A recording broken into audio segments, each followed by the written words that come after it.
I would like to introduce the moderator for this session. Pauline Perot was introduced to Rotary in 1997 and has been involved ever since. She's a program alumni and continues to be a champion for youth exchange. She was the youngest club president of Edmonton South, and professionally, she's a corporate trainer in the company she founded, Jump Out of Bed. Welcome, Pauline. Thank you, Leanne, and greetings to everybody joining us on this webinar. It is very exciting to see all of you introduce yourselves in the chat, and we know we're spanning many time zones, so we are thrilled that you are here with us today. We are going to be spending the next hour talking about building strong intergenerational relationships.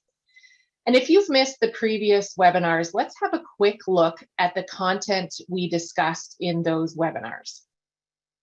If I could get the next slide. Thank you. We looked at diversity, equity, and inclusion frameworks that include everyone and extend to all activities and have measurable results. One of the quotes we explored was, if you have a brain, you have a bias. And we talked about how unconscious bias can impact our relationships. We talked about championing the value of connecting with diverse communities and opening ourselves to talk about race and identities. Our agenda today looks like the following. We are going to talk about how to empower young leaders to act on issues that they're passionate about. We're going to build awareness on the biases that create tension between the generations and recognize that no matter how old or young, everyone has something to teach and something to learn. So let's have a chance to introduce our panelists. Very briefly, Leanne had shared with you a little bit about me. The only reason I'm sitting here today as a Rotarian is somebody in my sponsor Rotary Club made a difference to me. They invited me after participating in RILA and Youth Exchange, kept inviting me back to the Rotary Club. And I kept going. And one point they said, you know, you have better attendance than most of our members. Maybe you should consider joining Rotary.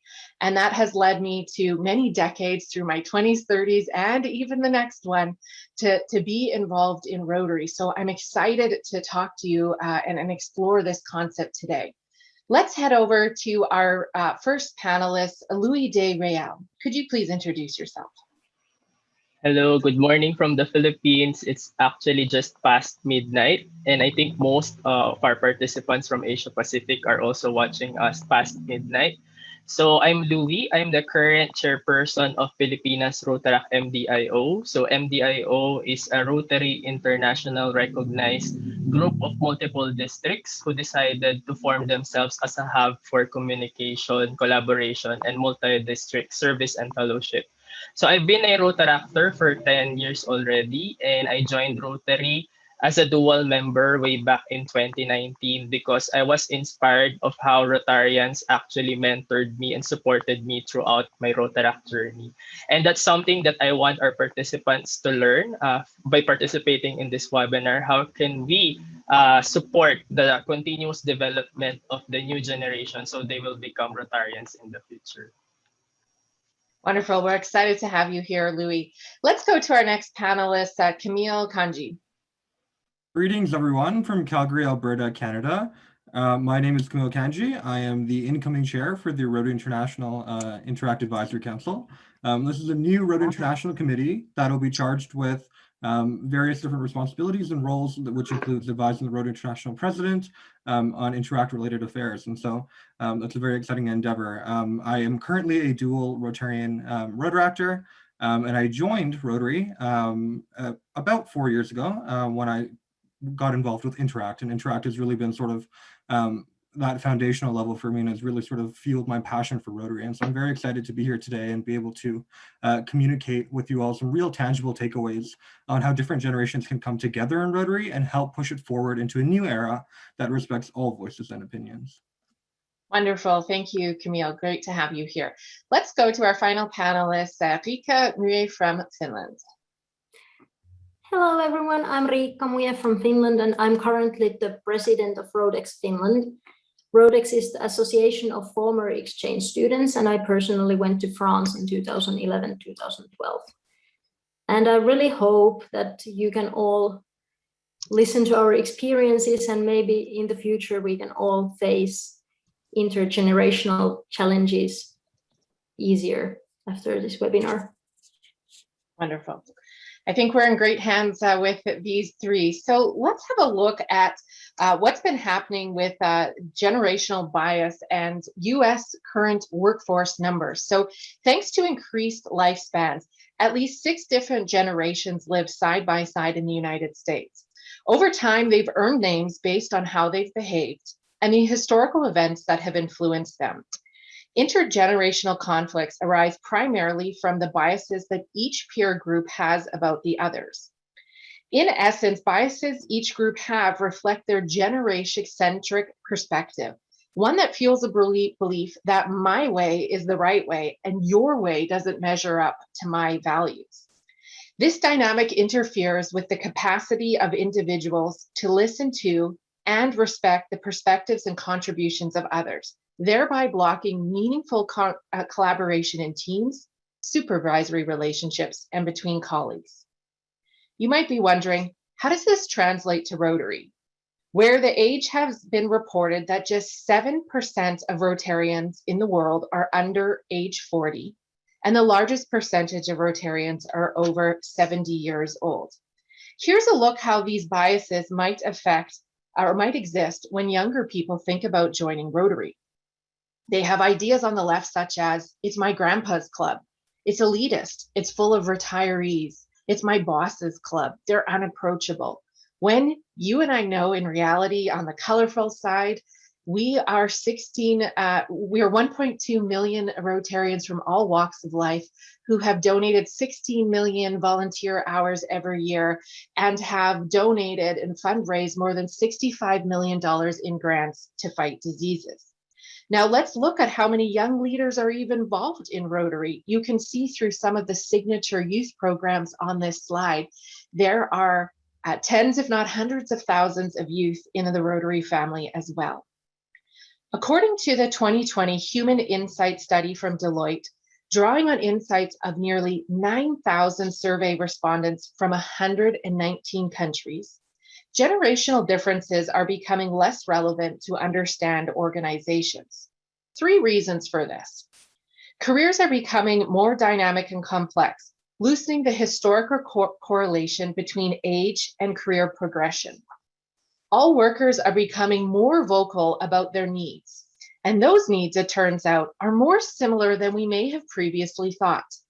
Many preferences once associated with millennials, such as the desire for an employer that reflects their values and preferences for flexible schedules, actually holds true across all generations.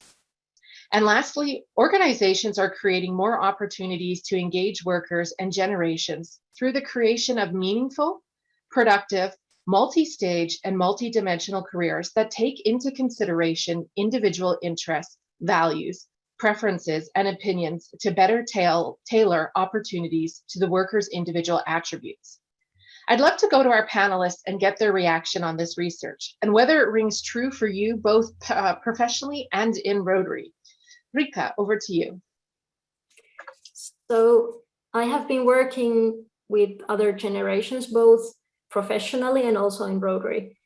And in Rotary, I'm working in this Rotary Youth Exchange organization, multi-district, with older generations, and I think it's going well. Also in the hospital world, I have been pleased to see that nowadays the hierarchy isn't so big anymore, and our professors, for example, have been addressing us as colleagues since the day one, since we started. So I feel that it's changing.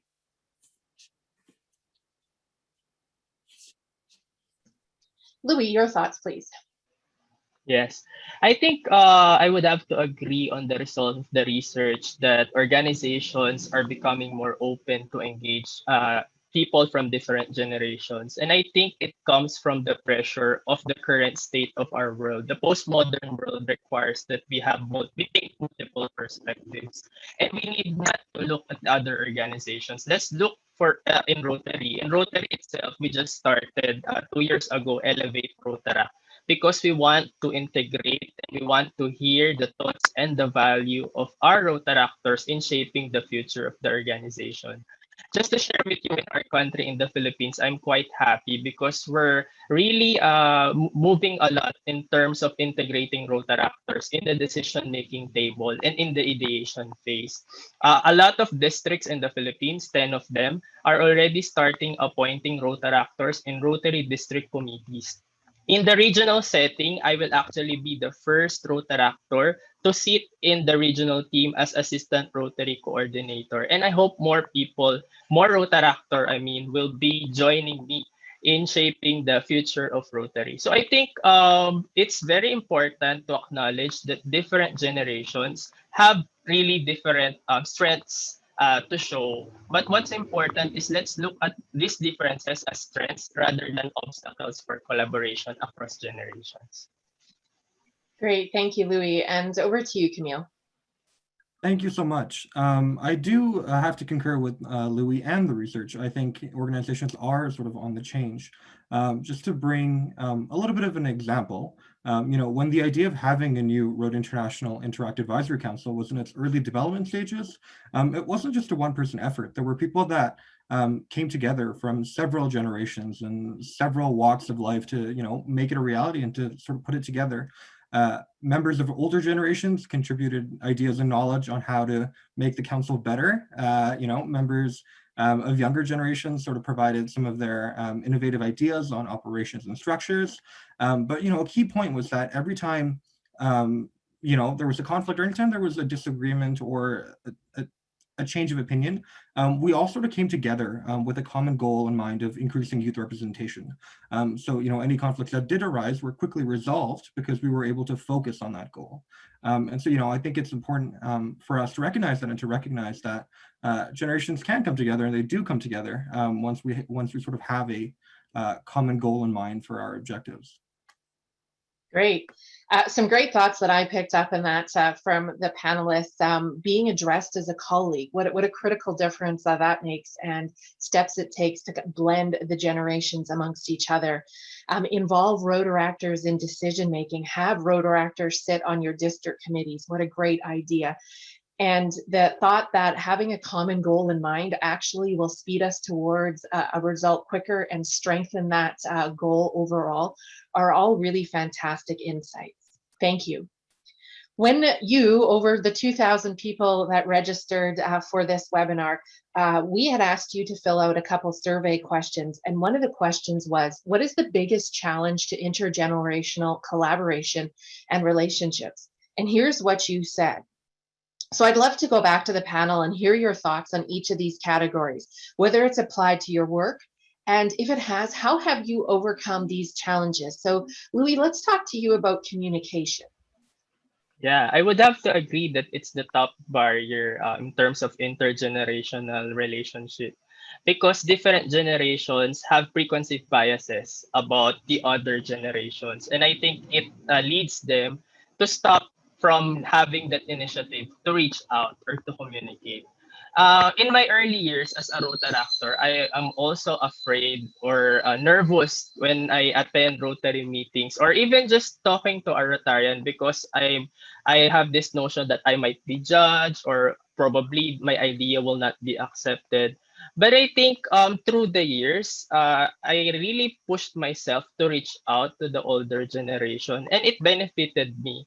Because at the end of the day, some biases are there because they don't have a full understanding of our values, of where do we stand for. So if we have open communication, we can understand more the culture of different generations, and it can be a platform for long-term collaboration. And that's how it happened in Rotaract and Rotary in the Philippines. When Rotaract in the Philippines started to communicate what good projects, what good initiatives Rotaractors are doing, Rotarians became more aware of or more appreciative of the value of Rotaract.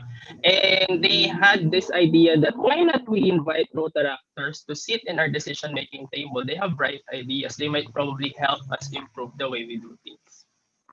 Wonderful. Thank you, Louis. And Camille, what are your thoughts on views on work and life flexibility?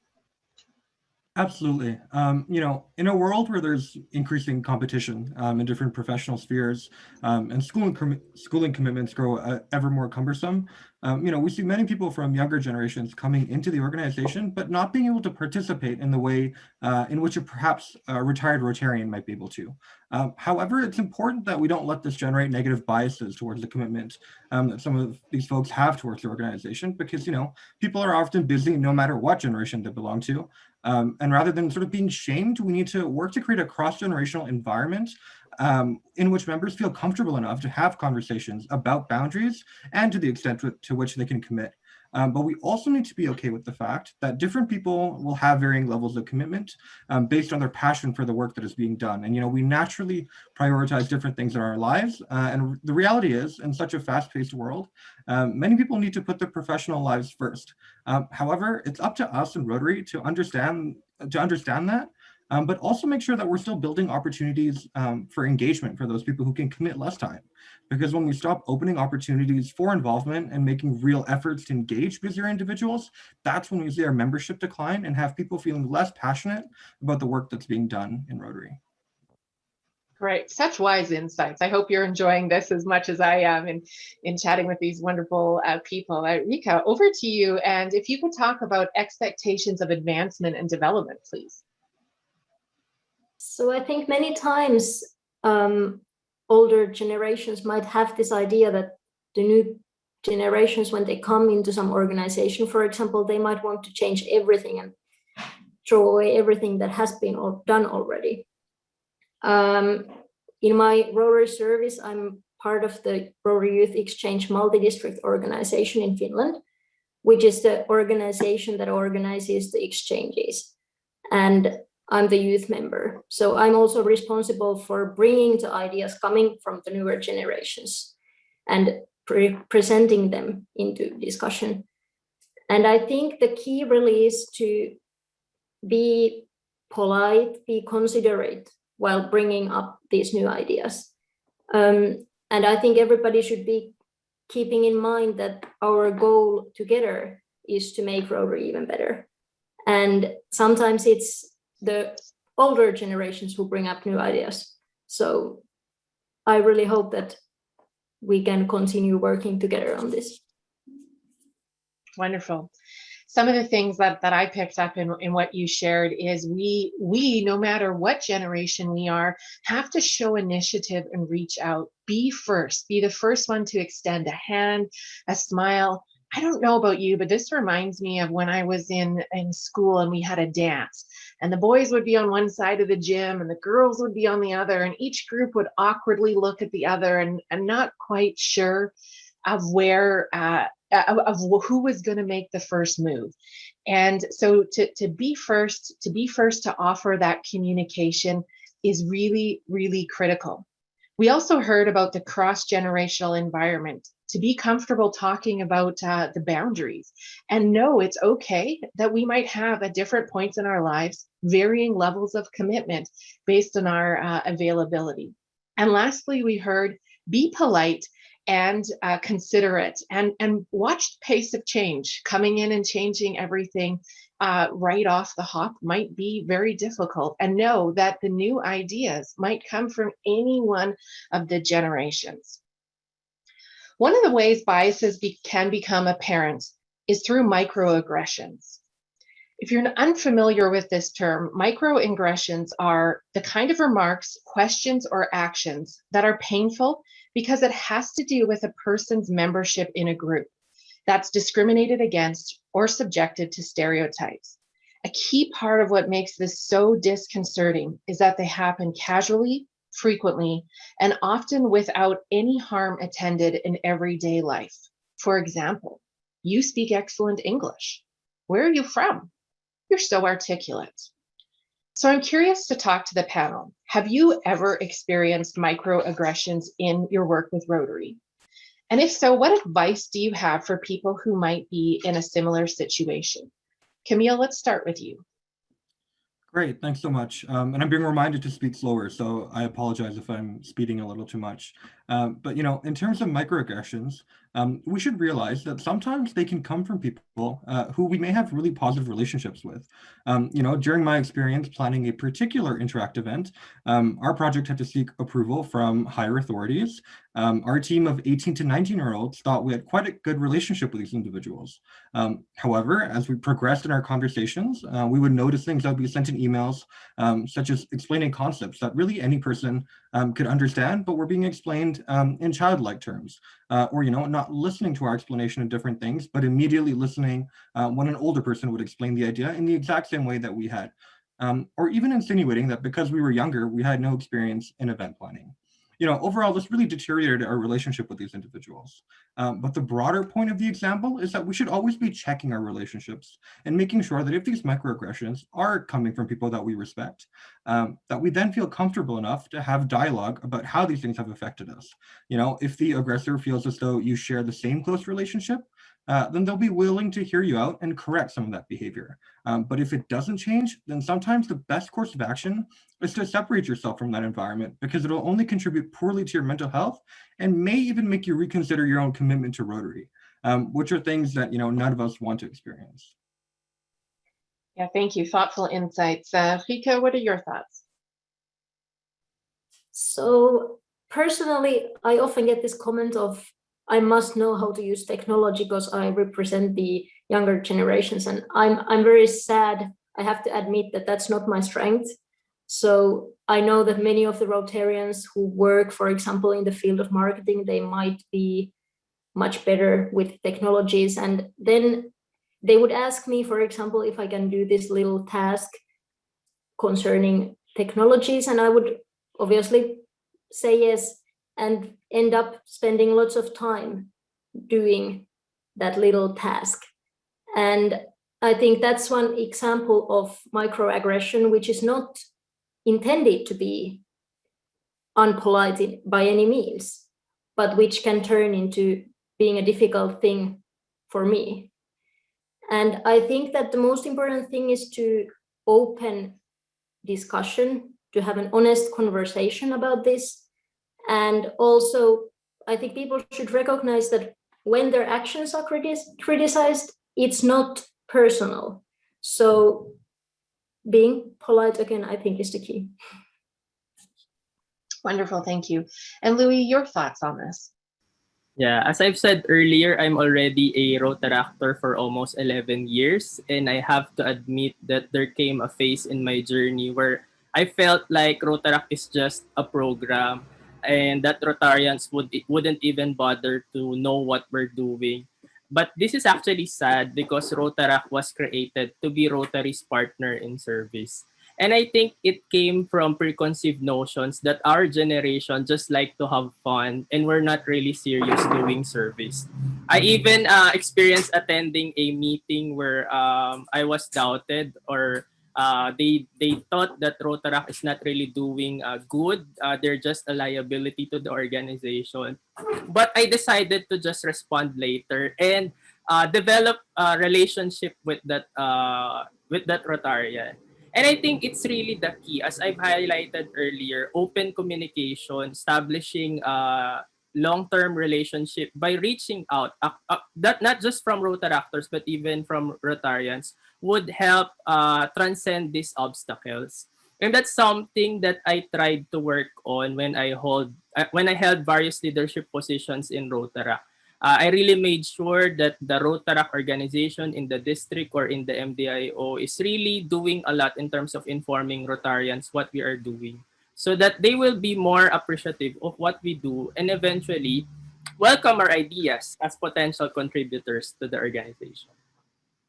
Absolutely. Thank you, Louis. Some of the things that I picked up in listening to the three of you, clearly a theme on relationships and communication. So checking our relationships, have a dialogue with the individual on the impact that their comment has had on you. Have open discussion and honest conversation. And lastly, we heard respond later. Give it a minute, think about it, and work on developing relationships. That will come with open communication. And again, this reach out concept, being first to extend a hand. and focusing on long-term relationships. We could spend an entire session talking just about how to address microaggressions, but here's some thoughts for you to consider. If you have to deal with a case of microaggression, you'd want to confront it directly, remain calm, and assess the situation. Keep the initial conversation short and schedule a time to talk about it later, and give the person some time to think things over. It can be helpful to address the perpetrator with the use of I statements, such as, when you said this, I felt, or education, this hurt me because. And finally, it's important that the target of microaggression seeks some support. That could be practical support, like reporting the incident, social support, or cognitive and emotional support, like therapy. If you witness this, it's important to know that sometimes your voice can be heard even more powerfully than those of the people who are directly affected by the microaggressions. When the target of microaggression complain, the microaggressor may dismiss them as biased or overly sensitive. Don't try to speak on behalf of the target, especially for marginalized groups. Explain why you were offended, upset, or hurt, and don't assume you know how the other person feels. And finally, check in with the recipient and see what they may need from you. If you commit a microaggression and are confronted, try not to be defensive. Verbally acknowledge that their feelings are valid and underscore that it wasn't your intention, but you understand that it created a negative impact. Apologize. Do your best not to make it about you needing their forgiveness. You might not get it, and that's okay. Do the work to learn and understand about microaggressions and commit to not doing them in the future. Our panelists are all amazing examples of what can happen when passionate young leaders continue their engagement with Rotary. And yet we know from research that approximately only 10% of program alumni keep in touch with Rotary. I want to talk to our panelists from your perspective. Why should Rotarians invest in relationships with program alumni? Louis, what are your thoughts? Okay. I think Rotarians also have to acknowledge, I think they acknowledge that membership is aging, and our global membership has remained to 1.2 million for so long. And I think the key to sustain the growth of the organization is the continuous attraction of members, and that involves attracting the younger generation. Research says that the global workforce will be overtaken already by the millennials, which are mostly the Rotaractors right now. So, however, only 7% of the global Rotary membership are members aged under 40. So if we do not make a valuable effort in establishing long-term relationships, not just with Rotaractors, but even program alumni like Interact and Youth Exchange alumni, we are at risk of, we're investing for their development, leadership, and professional, but eventually they will not be part of our organization. And let's also acknowledge that there are other service organizations that are also attractive for the millennials. But I can say that our youth programs are really one of the best around the world. Even in my country, I can say that. But there's really that gap on how Rotarians really connect with this younger generation. Connecting meaning mentoring them, really having those valuable conversations. I think I mentioned earlier when I introduced myself that I am already a dual member. But way back during my early years in Rotaract, I did not envision myself to become a Rotarian because I thought that I cannot connect with the culture. Number two is I think it's just an organization for really more established people. But I think it's not. And I realized that with my good relationship with my Rotarians who nurtured me, mentored me, supported me along the way. And that encouraged me to become a Rotarian. And it's also a realization for me that if I do not transition to Rotary, who will be the people like me who would mentor the future Rotaractors so that they will become attracted to Rotary. So we have to acknowledge that the younger generations have fresh ideas that can probably help the future of the organization. So let's invest in these kinds of relationships. Absolutely. Let's invest in those kind of relationships. Rika, what are some of your thoughts on this stat? Yeah, so first of all, when we think of Rotex, the whole point of our association is to help Rotarians with the inbound, for example, who are currently in the country. So we are helping all the time. Another thing is that former Rotary exchange students are already familiar with Rotary, and they have possibly been attending meetings. For example, myself, when I was in France, I attended meetings every week and I really enjoyed it. So they have already chosen to be part of Rotary family when they have joined Rotex.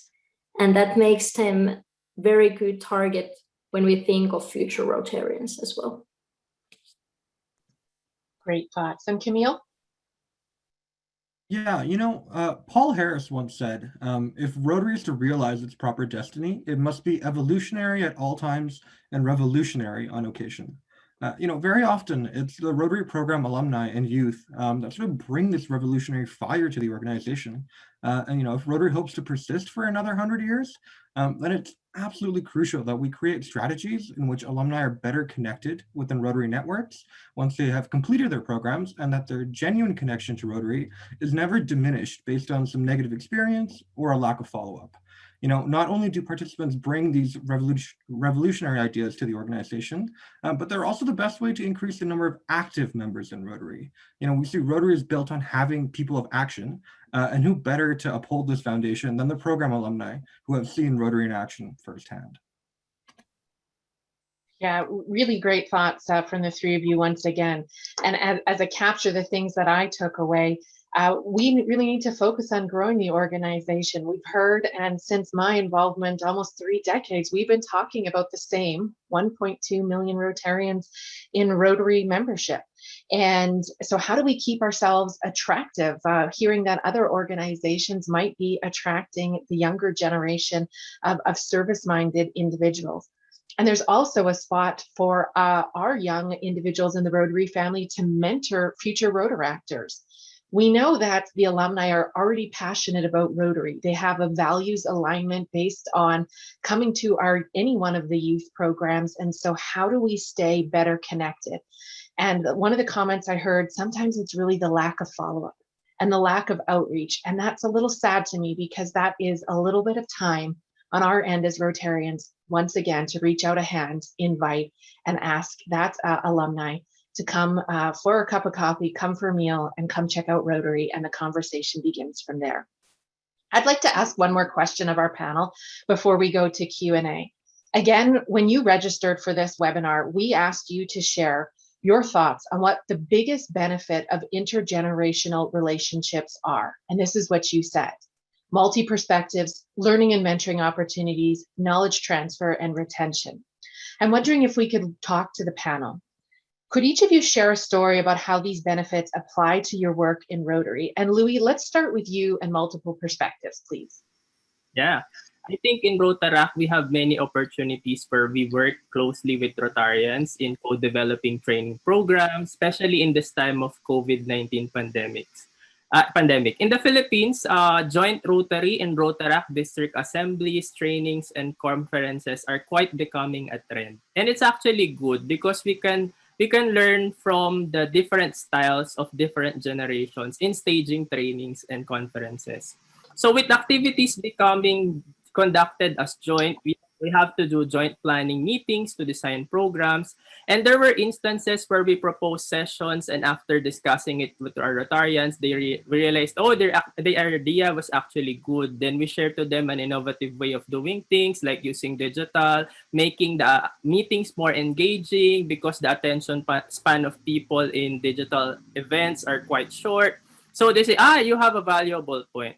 And another case in point, in our Rotaract MDIO, we are actually partnering with the whole zone, the Zone 10A, in the Philippine Rotary Vaccination Campaign. So our goal is to educate the citizens in the Philippines why they need to be vaccinated. And it's a joint collaboration between all the Rotary officers, the past district governors, the regional officers, and the MDIO of Rotaract in the Philippines. So we sit together in meetings, and there was one instance when where they asked me, how can we make this message come across to the younger generation? Because we think that they can be our champions, especially if the people who are not ready to be vaccinated are the older ones. So we share to them social media strategies, and they actually asked us to develop these kinds of strategies to help in the campaign.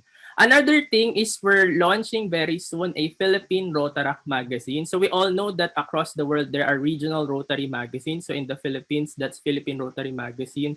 So we're collaborating with the Philippine Rotary Magazine to have a magazine for Rotaractors, because they realize that there are a lot of good stories in Rotaract that Rotarians can be inspired of in innovating their projects. Great, thank you, Louis. Let's head over to Camille and hear your thoughts on learning and mentoring opportunities, please. Absolutely. So, I can wholeheartedly say that had it not been for mentors that I've had in my Rotary life, I probably wouldn't have stayed in Rotary. I'm going to share a little bit of a personal story, and that's, when I attended RILA a few years ago, so the Rotary Leadership Awards, I met a district governor-elect whose name was Rick Eisted, who at the time was giving a speech on what it meant to dream big and how to hold on to those dreams. Up until that point, I had been quite shy and reclusive. But after meeting Rick, he inspired me to not let other people dictate what you can and can't do, and be much more vocal about, what my big dream is.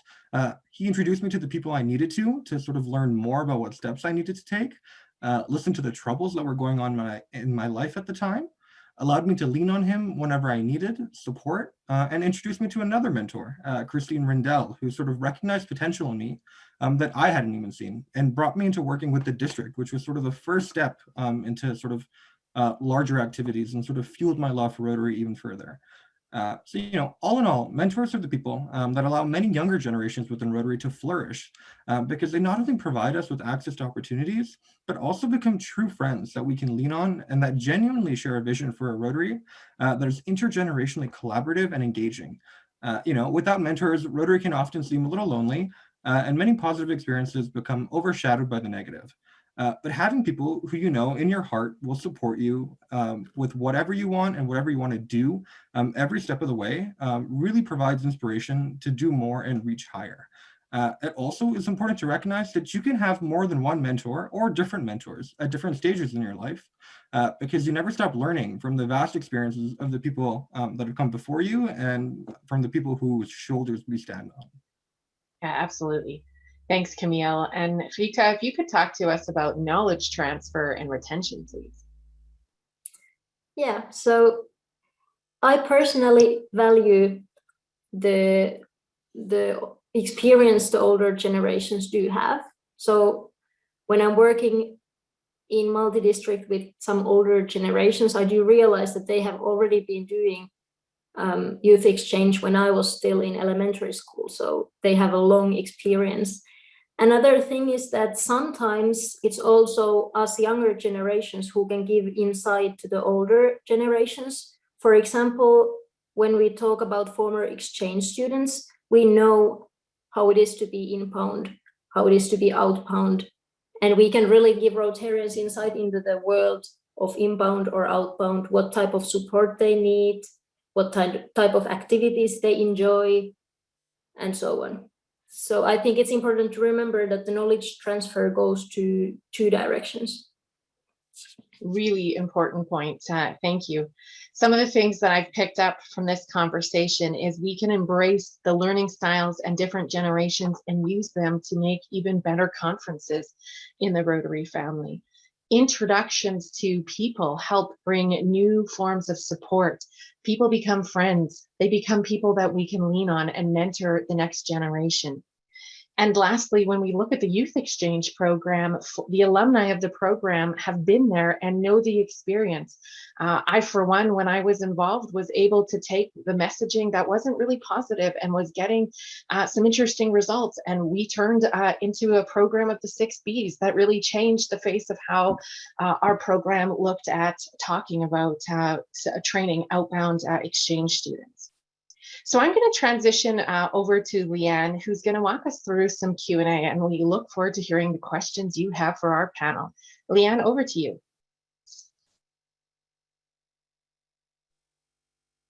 Thanks, Pauline. I'm sorry, I'm just trying to start my camera there. Hello. What an incredible conversation we've been having so far.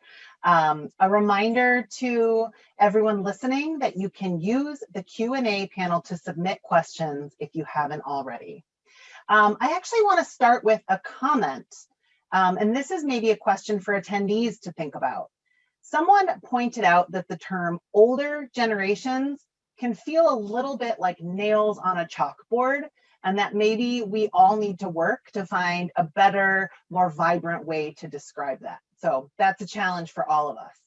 And somebody else pointed out that the panel, though wonderful and sharing different perspectives and having diversity of backgrounds, isn't necessarily representational of all the generations.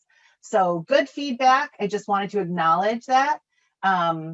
I will say there's also been so many comments about learning at all stages of life. So I just want to thank all of you. We're going to go to our first question here, which is to Rika. So someone says, it seems like the idea of equity comes easier to the younger generations. How can clubs work with the younger generations to form a more inclusive environment that aligns with Rotary's DEI position statement? Thank you, Leanne. So I really think that diversity as a value of Rotary is very important, and also diversity of generations. And what the clubs can really do is to reach out to the younger generations. For example, exchange students they are hosting, or former exchange students, clubs can invite them into the meetings. And I think that another thing is that once these younger people come to the meetings, the clubs should be welcoming and respect the people they have invited, be interested in them, and accept their different opinions or different ideas on certain subjects. I think that being interested is the key. Thank you, Rika. Next question for Louis. This is about Rotaract. Why did Rotary change the policy to allow no upper age limit in Rotaract clubs? Was it about competition or age discrimination? And we would love your thoughts on this. Okay. I think let's clarify first that Rotaract will still be an organization or a club for young adults. So in my experience, for 11 years as a Rotaractor, I saw a lot of more tenured Rotaractors forced to leave the organization because they already reached the age of 30. But unfortunately, they're still passionate. They will still want to stay in the organization. But due to the policy that Rotaract is as just an organization for 30 years old, 18 to 30 years old, that they have no choice but to leave. And they're not yet ready to become a Rotarian. So I think we're quite losing a lot of assets here. So the rationale, I think, and it's based on the consultation made by the Elevate Rotaract Task Force with various Rotaractors and the survey that they did. Rotaractors really would still want to remain in the organization. So why not remove the age limit and allow the clubs to decide what age limit applies based on their culture or based on the club's decision.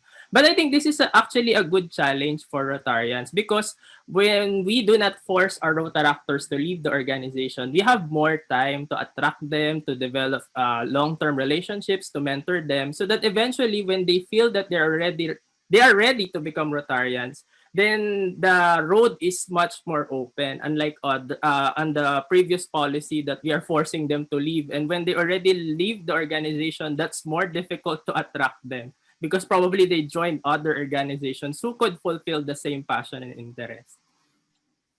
Thank you, Louis. And I love how you have posed that as a challenge to everyone on the call. So go out there, build those relationships. Question for Camille here. Someone would like to know what you think the 3 largest barriers for alumni, Rotaractors, and young professionals to joining a Rotary club are. So not an easy one there, Camille, but I wonder if you have some thoughts on that. Yeah, absolutely. I'll try to answer this question in the most succinct way that I can. I think, one of the biggest barriers that we've touched on a little bit is sometimes the culture of Rotary clubs. I think sometimes there can be a little bit of a disconnect in terms of sort of appreciating the different opinions and values that people from different youth programs bring to a club, or that people from or newer Rotarians can bring to a club. And I think that can sometimes serve as a little bit of a deterrent. Of course, that's not every club and that's not in every situation, but I think based on my experience and conversations with Rotaractors, I think that does contribute to it.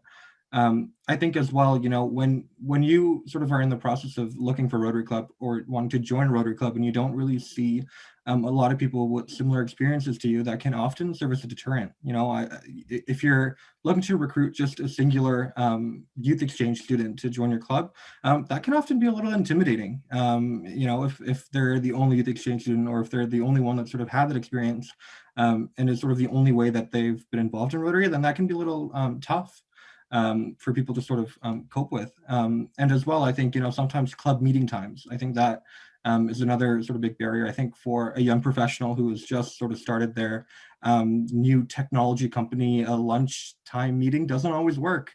And so, not having some of that flexibility to sort of have different meeting times can often also serve as a larger deterrent.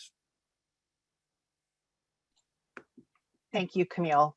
Would Louis or Rika like to comment on this, what they think some of the barriers are to young people joining Rotary, making that leap? Okay. I would have to agree to Camille. It's really the flexibility. Just to share with you, the Rotary clubs in the Philippines who were successful in attracting Rotaractors to become Rotarians. In our country, there are already around 200 Rotaractors who became Rotarians.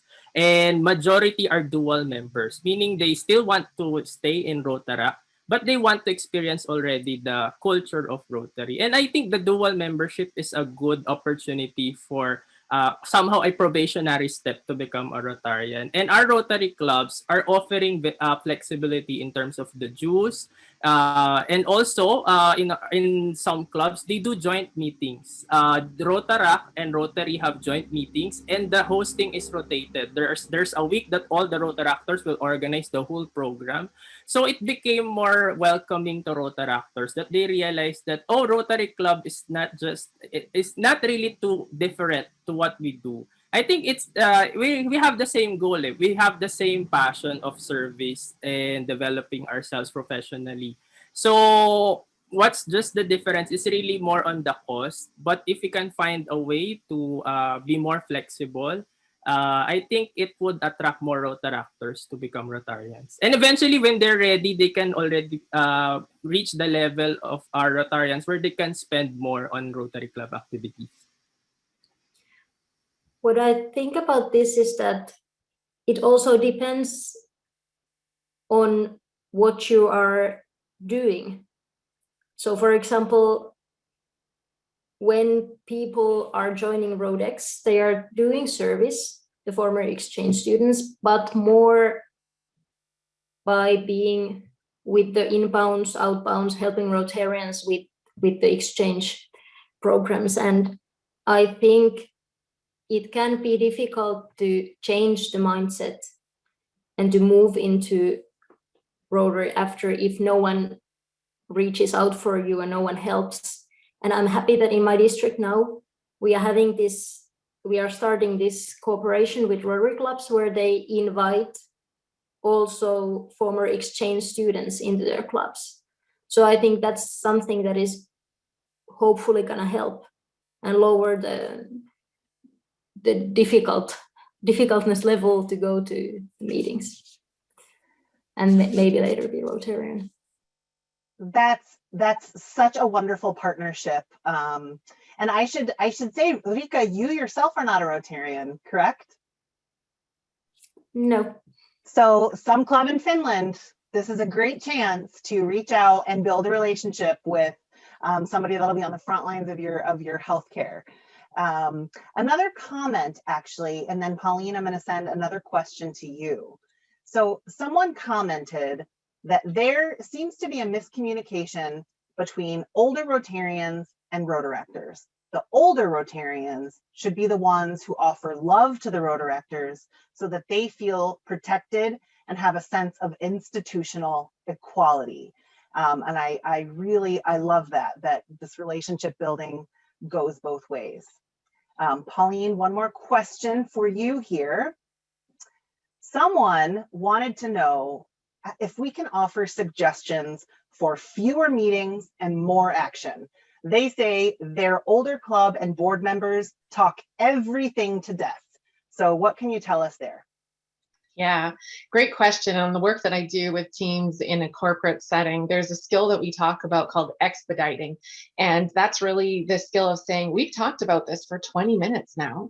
Can we come to a conclusion? And the idea that we have to understand in Rotary is that leadership is not a position that somebody holds. It's a function that is in all of us.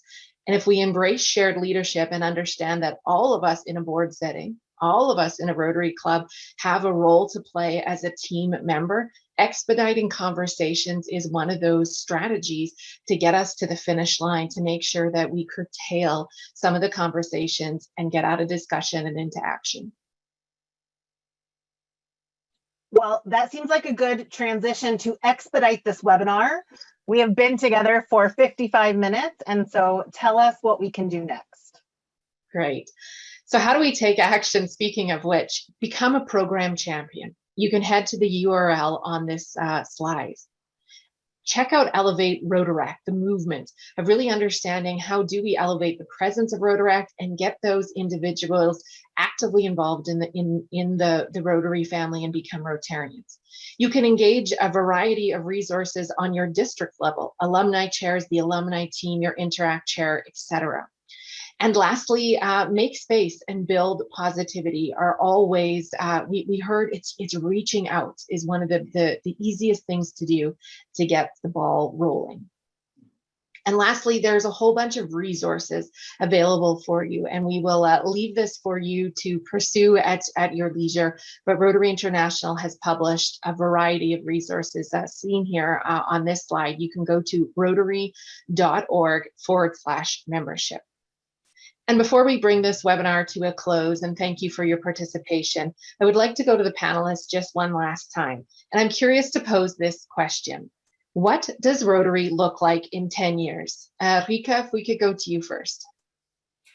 I really hope that Rotary keeps developing, but stays faithful to its own principles. I really hope that diversity is something we value also in the future. And I would like to see that even in the future, Rotary continues to do good and build bridges between generations, countries, people from different areas of life, etc. Great, thank you. And Louis, your thoughts? Yeah, I would like to see Rotary that embodies an organization for all generations, where people of different generations and even different classifications can coexist and build a common future. Let's go back to the vision of Rotary, which is together we see a world where people unite. And people meaning people from all walks of life. Let's work as if we are one Rotary family, Rotaractors, Rotarians, Interactors, and all the youth program participants, because this is one of our biggest assets. Absolutely. And Camille? Absolutely. I would like to see a Rotary that is actively inclusive of every voice, that members, no matter how old, can have transparent and open dialogue with one another, and that there's a seat at every table for members of every generation, no matter where the table exists in Rotary. Wonderful. Well, I'd like to take this opportunity on behalf of all the panelists to thank you for spending this last hour with us as we explore building stronger intergenerational relationships in Rotary. Thanks for tuning in from wherever you are in the world. It was our honor to spend this last hour with you. And we hope that it's something that we shared with you will trigger an insight for you to make positive changes in your intergenerational relationships. Thank you so much, and enjoy the rest of your day, evening, or morning. Bye for now.